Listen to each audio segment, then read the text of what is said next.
आज मैंने बारिश का मौसम देखा तो मुझे अपने बचपन की याद आ गई। जब बचपन में हम नानी के घर जाया करते थे और बारिश के मौसम में अक्सर नानी मी दाल बनाया करती थी और साथ में चावलों को बॉयल कर दिया करती थी। वो बॉयल चावल दाल बहुत ही मज़ा दिया करते थे। लेकिन आज मैंने रात के बचे हुए चावलों के साथ सोचा क्यों ना मैं भी दाल को तैयार करूँ और मौसम भी वैसा ही बचपन के जैसा सुहाना है। मैंने नानी मी की तरीके से ही दाल बनाना शुरू कर दी। जब नानी मी दाल बनाया करती थी तो फिर भूख डबल हो जाया करती थी और इतनी ज़्यादा हम खाना खाया करते थे कि पेट भर के फटने पे आ जाया करता था।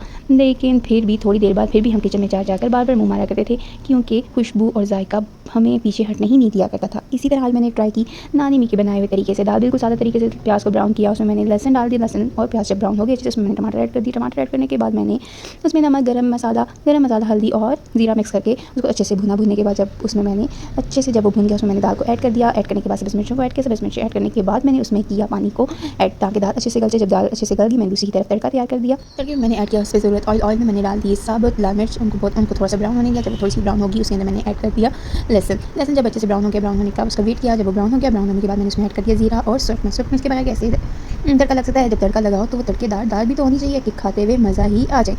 जब तड़के को मैंने दाल में ऐड किया उसको थोड़ा सा और पकने के लिए रख दिया और फिर मैंने डाले चावलों के ऊपर दाल। मज़ेदार